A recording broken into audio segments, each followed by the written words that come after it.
আসসালামু আলাইকুম ওয়া রাহমাতুল্লাহি ওয়া বারাকাতুহু। আশা করি সকল জিএসএম ভাইরা ভালো আছেন। আলহামদুলিল্লাহ আমিও ভালো আছি। আজকের আলোচনা থাকবে মোবাইলের ডিজিটাল মাইক্রোফোন নিয়ে। শো শো আওয়াজ দেখা যাচ্ছে এখান থেকে ফোন যদি আমি ওইখানে দিই, শো শো আওয়াজ, বাজে নয়েজ। মোবাইলে মাইক্রোফোনে লাগানো, নতুন ফোন মাইক্রোফোন লাগানোর পরেও স্লো কথা আসে। এই বিষয়ে টুকিটাকি আপনাদের সাথে আলোচনা হবে, কিভাবে স্টেপ বাই স্টেপ ঢুকবেন, কাজটা করবেন, এই বিষয় নিয়ে আলোচনা করব। বন্ধুরা, আপনাদের বোঝানোর সাথে আমার বন্য স্কিমেটিক ডায়াগ্রামটা ওপেন করে রাখছি। এটা হচ্ছে আমাদের ডিজিটাল মাইক্রোফোন। এই দেখেন, এটা হচ্ছে সাববোর্ড। এটার মডেল হচ্ছে রিয়েলমি 9। এটা হচ্ছে সাববোর্ড। শুধু মাইক্রোফোন নিয়েই আপনাদের সাথে আলোচনা করব, অন্য টপিক নিয়ে আজকে আলোচনা করব না। এটা হচ্ছে আমাদের মাইক্রোফোন, ডিজিটাল মাইক্রোফোন। এখানে দেখেন দুইটা লাইন আছে। এটা মাইক, এটা হচ্ছে মাইক, মাইক 1P, আর এটা হচ্ছে AU মাইক বায়াস, আর এটা হচ্ছে গ্রাউন্ড। এটা হচ্ছে আপনার গ্রাউন্ড।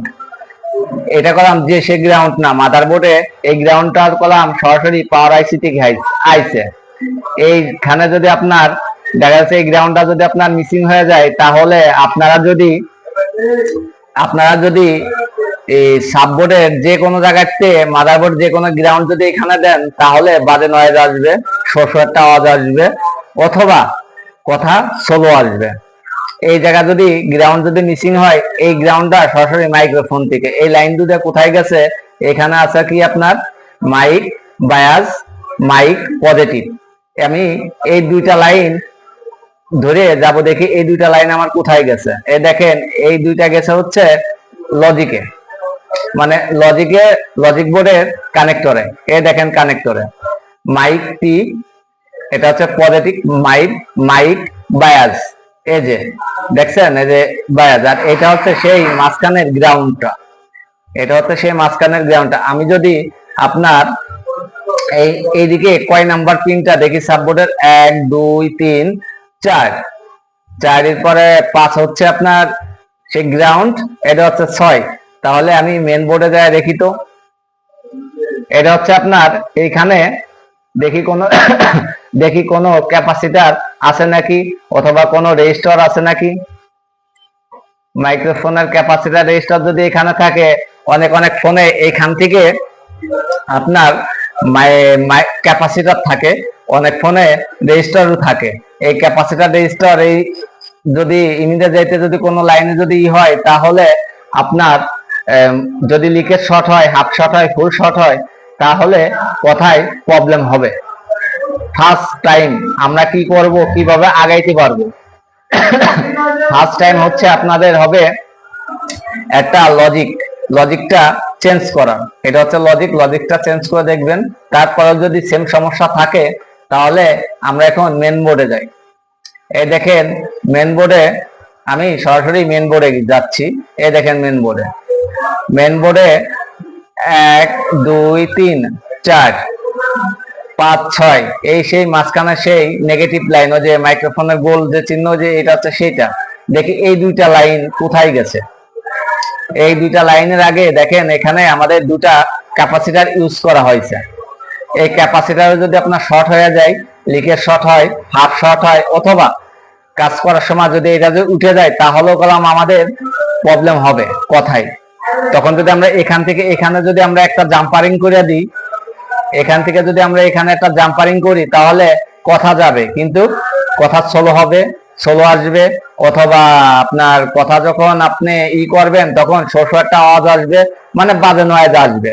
এই দুটা ক্যাপাসিটার একটা যদি মিসিং হয়ে যায় অথবা উঠে যায়, এখানে আমরা তার ইউজ করতে পারবো না। যদি তার ইউজ করি, তাহলে আমাদের এই প্রবলেমটা হবে। এখন এই লাইন দুইটা কোথায় গেছে? এই দেখেন এখানে সেই মাইক বায়াস, মাইক 1P, পিতে পজিটিভ।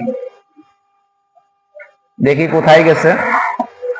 আমরা শুধু ডায়াগ্রামে যেভাবে দেখাইছে, আমরা সেম ওইভাবেই আগাবো। এটার ভিটম্যাপ আগায়ে আমরা আস্তে আস্তে আমরা ঢুকবো। দেখেন এই যে এই সেই কাঙ্ক্ষিত লাইন দুইটা, এটা হচ্ছে পাওয়ার আইসি। দেখেন আমি এটা পাওয়ার আইসি কিভাবে চিনলাম। এই দেখেন পাওয়ার আইসি আশেপাশে 5-6টা কয়েল থাকে, 1টা 2টা 3টা 4টা 5টা 6টা 7টা। রিয়েলমি 9 এখানে আছে আপনার 7-8টা কয়েল আছে, এটা হচ্ছে বাক কয়েল বলে। তো এই যে এই দেখেন মাইক ম্যাক্সিমাম ফোনেরই এই মাইক বায়াস লাইন থেকে সমস্যা হয়, মাইক বায়াস লাইন থেকে সমস্যা হয়। এই দেখেন এখানে একটা ক্যাপাসিটার আছে, এটা হচ্ছে একটা ক্যাপাসিটার। এই ক্যাপাসিটারটা কোথায় গেছে? এই ক্যাপাসিটারটা আপনার সরাসরি পাওয়ার আইসির ভিতরে গেছে বন্ধুরা। এটা যদি ক্যাপাসিটারটাও যদি লিকেজ শর্ট হয়, এই যে এই ক্যাপাসিটার লিকেজ শর্ট হয়, হাফ শর্ট হয়, অথবা আইসি লাগাইতে যে কোন রকম এটা যদি উড়ে যায় অথবা উঠে যায়, তাহলে বললাম আমাদের কথা যাবে না। যখন আমরা এখান থেকে এখানে একটা জাম্পারিং করে দিব কয়েল তারের মাধ্যমে, তখন লাইনটা যাবে, কিন্তু এখানে আমাদের বাজে নয়েজ আসবে। আমি আবারও বলি, কোন লাইন কিভাবে যাচ্ছে, বাজে নয়েজ আসবে, আমি সেই বিষয়ে আলোচনা করতেছি। তাহলে আমরা শিখলাম মাইক বায়াস লাইনও যদি কোন রকম বাজে আওয়াজ আসে, শোষ আওয়াজ আসে, তাহলে আমরা স্টেপ বাই স্টেপ কিভাবে আগাবো। তারপরে এটা হচ্ছে মাইক পজিটিভ। এই যে মাইক পজিটিভ, এখানে কোনো ক্যাপাসিটার ইউজ হয় নাই, এই যে এখানে কোনো ক্যাপাসিটার, এই লাইনটায় কোনো ক্যাপাসিটার ইউজ হয় নাই।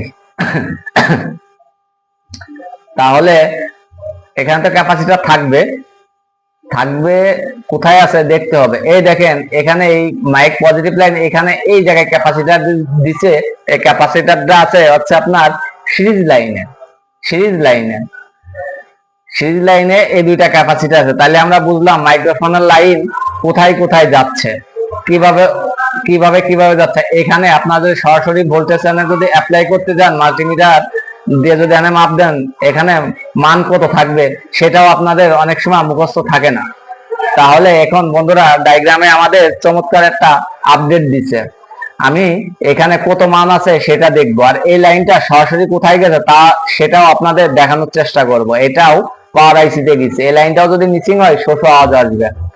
তাহলে আমরা বুঝলাম কিভাবে মাইক বায়াস, মাইক পজিটিভ কিভাবে কাজ করতেছে। যদি আমার এখান থেকে পাওয়ার আইসি থেকে যদি সিগন্যাল কোন রকম যদি না হয়, হাত থেকে পড়ে গেছে, পানিতে পড়ছে, হাত থেকে পড়ছে, পানিতে পড়ছে, অথবা এইগুলা উঠে গেছে, তাহলে আমাদের এই সমস্যাটা হবে।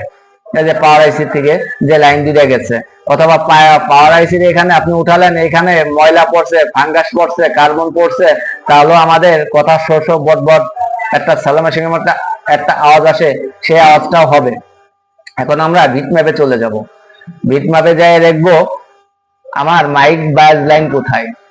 এই দেখেন বন্ধুরা মাইক, এই দেখেন মাইক বায়াস, এখানে আপনার বন্য স্কিমেটিক ডায়াগ্রাম বিট ম্যাপে দেখাচ্ছে 283 মান থাকবে, 283 মান থাকবে। আর এটা হচ্ছে সেই মাইক, মাইক 1M, এটাই হচ্ছে সেই গ্রাউন্ড লাইনটা। আর এটা হচ্ছে আপনার মাইক বায়াস, এখানে 473 থাকবে মান। আপনাদের এক কথায় 300 থেকে 900, 1000 এরকম থাকতে পারে মাল্টিমিটার অনুযায়ী, যার মাল্টিমিটার অনুযায়ী এক এক মাল্টিমিটারে মান বেশ কম হতে পারে। তাহলে আমরা মাইক পজিটিভ লাইনটা কোথায় গেছে দেখি তো। এই যে আমি ক্লিক করলাম মাইক পজিটিভ লাইনটা, এই দেখেন এখানে একটা ক্যাপাসিটারটা আছে বন্ধুরা। আমরা কাজ করতে গেলে ক্যাপাসিটারটা যদি কোনো রকম লিকেজ শর্ট, হাফ শর্ট হয়, তাহলে এই সমস্যাটা হবে। ক্যাপাসিটারটা আসলে কিসে? সিরিজে। এ দেখেন সিরিজে আছে। এইখান থেকে আমি আপনাদের ভালো করে বোঝানোর চেষ্টা করতেছি। দেখেন কানেক্টর থেকে সরাসরি লাইন দিয়েছে কোথায়? এই মাথায়, এই মাথায় আছে। এই যে এই মাথা থেকে এই যে সিরিজে আছে ক্যাপাসিটারটা আমি এই মাথায় ঢুকলাম, দেখি কোথায় লাইন গেছে। এই দেখেন আমাদের সেই আমি বলছিলাম পাওয়ার আইসিতে গেছে। এই দেখেন পাওয়ার আইসির বল নাম্বার হচ্ছে K1AUVINO পজিটিভ, পি মানে পজিটিভ। এই যে এখানে গেছে, যখনই মাইক পজিটিভ লাইনটি এখানে আছে, তাহলে আমাদের মাইক বায়াস লাইনটাও এখানেই আছে আশেপাশে।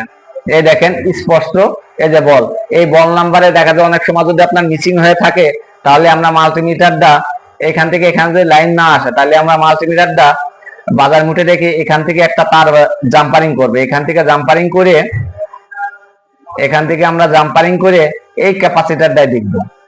এই যে কানেক্টরের এই ক্যাপাসিটার এখানে মাপ দিব। যদি এখান থেকে এখানে যদি আপনার ভিপ দেয় তাহলে আমার এখান থেকে এখানে লাইন আসতেছে, সমস্যা কি? তাহলে আমাদের ক্যাপাসিটার। সহজভাবে আপনাদের বোঝানোর চেষ্টা করতেছি। এই যে এইটা আপনাদের বেশি কিছু বোঝা লাগবে না। যদি একবারে কিছু না বোঝেন, যাদের বন্যি স্কিমেটিক ডায়াগ্রাম আছে, এইভাবে আমি যেভাবে দেখাচ্ছি বিট ম্যাপটা ক্লিয়ার করবেন। বিট ম্যাপটা ওপেন করে যদি আপনি স্টেপ বাই স্টেপ আগান, ইনশাল্লাহ আপনাদের প্রত্যেকটা কাজে সাকসেসফুল হবে। এখন মাইক বায়াস লাইনটা কোথায় আছে আমি দেখি। হ্যাঁ, এই যে হ্যাঁ, এই দেখেন এটা আছে মাইক ই লাইন। এই লাইনটার নাম কি? মাইক। এই যে মাইক এম, মাইক এম। এটা এসে এই যে এখানেও একটা ক্যাপাসিটার গাইছে, ক্যাপাসিটার আছে সিরিজে। এই ক্যাপাসিটারের যদি সমস্যা হয় তাহলেও আপনাদের এই বাজার নয়েজটা আসবে। আমি বারবার বলতেছি একটা কথা, কারণ আমরা অধিকাংশ টেকনিশিয়ান ভাইরা শো আওয়াজ আসে, আওয়াজ আসে, বাজে নয়েজ আসে, কথা স্লো আসে।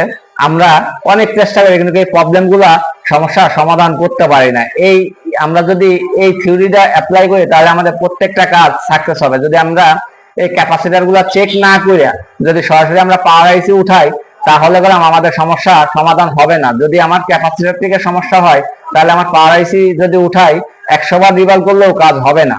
আমার সমস্যা হচ্ছে ক্যাপাসিটারে, আমার ক্যাপাসিটারই চেঞ্জ করতে হবে। এখন এই দেখে এই মাথায় দিয়ে দেখি আমরা সিরিজে যখন এই লাইনটা আছে, দেখি এই লাইনটা, এই দেখেন আগের লাইনটা আমরা দেখছিলাম কোথায়? K1 দেখছিলাম। এই দেখেন K1, আর এই লাইনটা আছে L1। এই লাইনটা যদি কোনো প্রবলেম হয়, সঠিক নিয়ম কিভাবে মাপবেন? আপনারা আইসিটা খুলে ফেলবেন, খুলে আইসিটা উঠায় ফেলবেন, উঠায় একটা তার এখানে কয়েলটা জাম্পারিং করবেন, জাম্পারিং করে এইখানে মাপটা দিবেন, এইখানে মাপটা দিবেন। যদি আপনারা ওইখান থেকে এখানে কন্টিনিউতে আসে, এখানে কন্টিনিউতে আসে তাহলে ভালো আছে, আর যদি না আসে তাহলে আপনার আইসি থেকে সমস্যা, আইসি থেকে আপনাদের সমস্যা। আর এখানে যদি কন্টিনিউতে আসে, এই প্রান্তে যদি আসে, এই প্রান্তে যদি না আসে তাহলে আপনাদের ক্যাপাসিটরের প্রবলেম, অথবা লিকেজ শর্ট হয়, লিকেজ শর্ট হয়, হাফ শর্ট হয়। আমরা এইভাবে আগাবো। অনেক সময় আমরা দেখি এই ক্যাপাসিটর গুলা হারায় যায়, কাজ করতে গেলে হারায় যায়। তখন আমরা দেখবো এই ক্যাপাসিটরের মান কত, সেম মান সেম ভ্যালুর ক্যাপাসিটর আমরা খুঁজে লাগাইতে হবে। এখন আপনারা বলতে পারেন ভাই সেম মান সেম ভ্যালুর ক্যাপাসিটর আমরা পাবো কোথায়? বন্ধুরা, এই সেম মান সেম ভ্যালুর ক্যাপাসিটর পাওয়ার সঠিক একটাই, আপনারা যে সঠিক একটা টিপস যে বোর্ড থেকে খুলবেন, ওই বোর্ডের পাওয়ার আইসির কোড নাম্বার দেখবেন। যে কোড নাম্বার থাকবে সেই কোড নাম্বার অনুযায়ী যদি ক্যাপাসিটরটা আপনারা উঠায় যদি এখানে যদি লাগান তাহলে ইনশাল্লাহ আপনাদের কাজ হবে।